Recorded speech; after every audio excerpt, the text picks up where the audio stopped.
बात लगातार आप हमारा जो बीएमसी इलेक्शन पर जो कवरेज है वो तो आप देख ही रहे हैं। चलिए डेटा में एक बार जल्दी से ऊपर देख के आपको बता दूं, 130 पर इस वक्त बीजेपी और एकनाथ शिंदे है, मतलब मेजॉरिटी से काफी आगे। तो बीजेपी और शिंदे ने बाजी मार ली है बीएमसी की और महाराष्ट्र की भी, क्योंकि 25 के करीब जो है शहरों में उनका प्रदर्शन जो है वो सब पर भारी पड़ता हुआ दिखाई दे रहा है।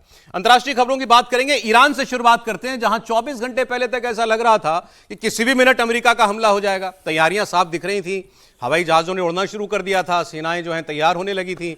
लेकिन अब उस तकरार को चरम पर पहुंचाने के बाद अचानक ट्रंप ने ब्रेक क्यों लगा दिया? अब सवाल होने लगा है कि अमेरिका ने क्या ईरान पर हमला करने का विचार ही छोड़ दिया है? क्या संघर्ष की उठती ज्वाला के बीच ट्रंप ने यू टर्न ले लिया है? वैसे ट्रंप इस बात के लिए जाने तो जाते नहीं, वो तो हर किसी को धमकाते हैं और ईरान को भी धमका ही रहे थे। फिर अचानक उन्होंने कहना शुरू कर दिया कि भाई नहीं, अब ईरान में जो है सब कुछ नॉर्मल होने लगा है, मारकाट थम गई है, वहाँ फांसियाँ भी नहीं हो रही हैं। तो अब ट्रंप कह रहे हैं कि ये ईरान कह रहा है कि ट्रंप ने हमको भरोसा दिया है कि अब हमारा आपके ऊपर हमला करने का कोई इरादा नहीं है।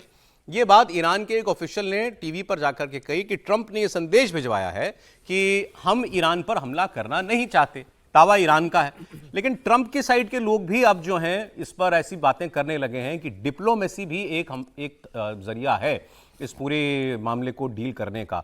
डिप्लोमेसी करनी थी तो इतना हंगामा किस लिए मचाया था आपने? क्यों ट्रंप ने वो ट्वीट किया था, हेल्प इज ऑन इट्स वे? प्रदर्शनकारियों से अपील कर रहे थे कि जो सरकारी भवन हैं उन सब पर कब्जा कर लो, हम आ रहे हैं बस। और उसके बाद वो आश्वासन देने के बाद और ईरान से जो तस्वीरें आ रही थी उस सब में लोग मांग कर रहे थे कि राष्ट्रपति ट्रंप हमें मदद भेजिए। उस सब के बाद ट्रंप ने अपने कदम वापस वाला क्यों खींच लिए? ये सबसे बड़ा सवाल है। इसकी कुछ वजहें हैं, वो अब सार्वजनिक हो रही हैं, उसकी बात करें। उससे पहले ट्रंप का वो बयान मैं आपको एक बार कल वाला सुना देना चाहता हूं, जिसके बाद अचानक दुनिया को झटका लगा कि ये क्या हुआ। We've been told that the killing in Iran is stopping, and it's stopped, and it's stopping. And there's no plan for executions or execution or executions. So I've been told that on good authority. We'll find out about it.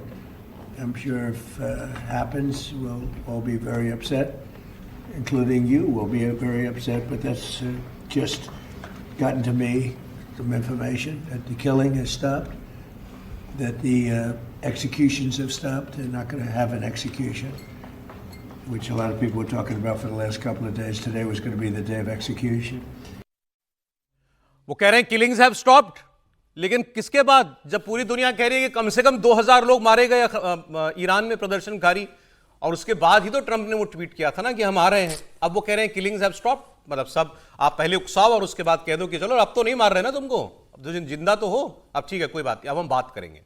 आप सुनिए जरा, इस सब के बीच Iran के विदेश मंत्री Syed Abbas Araghchi, उन्होंने क्या कहा? ईरान डिप्लोमेसी की बात करने लगे, मिसाइलें खड़ी की हुई हैं और अब कह रहा है कि युद्ध से कूटनीति बेहतर होती है, युद्ध करना पड़े तो हम करेंगे, लेकिन बातचीत के जरिए हो जाए, मसला समझ में आ जाए तो बेहतर है। हालांकि उन्होंने ये भी कहा कि हमें कोई भरोसा नहीं है कि बातचीत से अमेरिका किसी अच्छे नतीजे पर पहुंचेगा, लेकिन फिर भी हम कूटनीति को तरजीह देंगे, ये ईरान कह रहा है।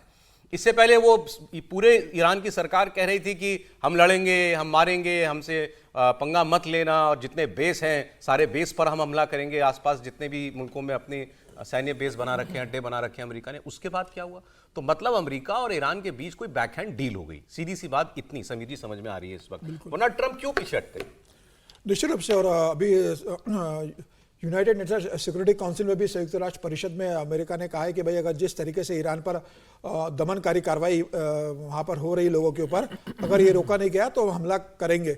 लेकिन जिस तरीके से ट्रंप लगातार धमकी दे रहे थे, कह रहे थे कि भाई मदद ऑन द वे है, शिप पहुँच रहे थे, शिप ने मूवमेंट शुरू कर दिया, उसके बाद ये लग रहा था कि अब अमेरिका ईरान पर हमला करेगा और वहाँ पर खुमैनी सरकार को खत्म करने की तैयारी कर ली। लेकिन अचानक ट्रंप के कदम पीछे हटने के पीछे मुझे लग रहा है कि अभी लगता है कि ट्रंप साहब को या तो ये लग रहा होगा कि वहाँ जिस तरीके से जनता सड़कों पर उतर गई है, तो अब कुछ दिनों के अंदर 48 घंटे या 72 घंटे के अंदर हो सकता है कि वहाँ पर खुमैनी खुद सत्ता छोड़ दे, किसी देश में चले जाए। तो मुझे लग रहा है कि उन्होंने थोड़ा समय दिया होगा। ये नहीं चाहते होंगे कि भाई अमेरिका अगर हमला करे तो दुनिया ये कहे कि अमेरिका और इजराइल ने मिलकर ये हमला किया और बाकी मुस्लिम देश ईरान के साथ आके खड़े हो जाए इस मामले को लेकर। और जो सहानुभूति ईरान की जनता को मिल रही है, जो माहौल खमोनी के खिलाफ बन रहा है, अमेरिका के हमले के बाद कहीं वह खमोनी के साथ ना मुस्लिम देशों में हो जाए, तो ये कारण हो सकता है। लेकिन मुझे लग रहा है कि अब जिस स्टेज पर ईरान चला गया है, अमेरिका की पूरी नजर है और अमेरिका कभी नहीं, इस स्थिति में कभी नहीं चाहेगा कि वहां पर खोमेनी बने रहे, जनता का आंदोलन खत्म हो और दमनकारी तरीके से खत्म किया जाए। यह तय है, या तो बैकडोर से कोई बातचीत हो गई होगी खोमेनी से अमेरिका सरकार की कि भाई कुछ दिन की मोहलत दीजिए, वो खुद वो छोड़ के चले जाएंगे, या कोई नया शासक वहां पर आएगा। मुझे लग रहा है कि अगले 48-72 घंटों में वहां कोई बड़ा निर्णय होगा। तब तक ट्रंप साहब इंतजार करेंगे और बैकडोर से शायद बातचीत भी होगी, इस कारण अभी ट्रंप रुके। लेकिन वहां जब तक सत्ता परिवर्तन नहीं होगी, या सर हम इस पर क्यों नहीं बात करें, या ट्रंप डर गए?